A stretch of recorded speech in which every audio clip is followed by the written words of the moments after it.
L'info écho avec Capital.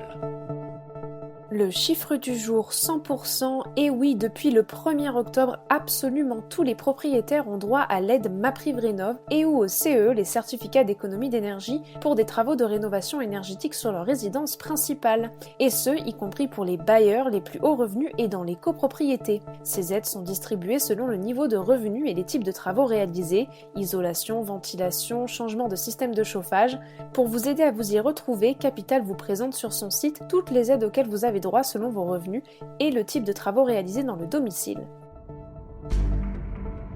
L'info pratique Capital. Si vous détenez un livret d'épargne populaire ou que vous souhaitez souscrire ce produit, vos démarches devraient bientôt être simplifiées.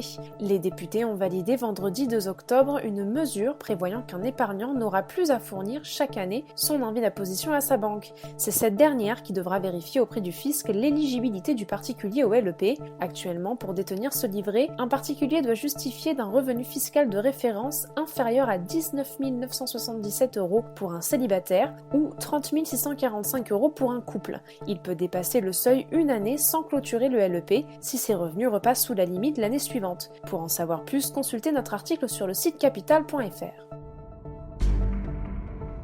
Le coup de gueule du jour est poussé par les sénateurs Vincent Delahaye et Rémi Féraud. Dans un rapport réalisé au nom de la Commission des Finances, ils regrettent que le coût des 19 ambassadeurs thématiques a été longuement sous-évalué par le ministère de l'Europe et des Affaires étrangères. Selon leurs informations, celui-ci s'est élevé à 4,3 millions d'euros au titre de l'exercice 2019. Il comprend 1,8 million d'euros consacrés à leur rémunération et 406 000 € dépensés par le Quai d'Orsay pour couvrir leurs frais de mission et de représentation. Enfin, la mise à disposition d'agents ou de collaborateurs a coûté 1,5 million d'euros. Au total, chaque poste d'ambassadeur thématique a donné lieu à une dépense moyenne de 186 000 €.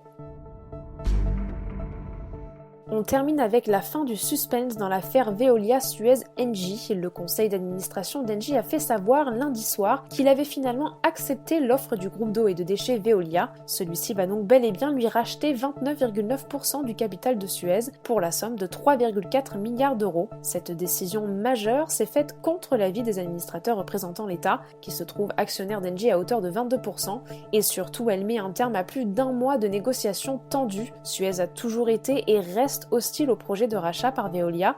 Il fondait tous ses espoirs sur une offre concurrente du fonds d'investissement Ardian, mais ce dernier a au final fait savoir qu'il n'en déposerait pas. C'était l'info écho avec Capital.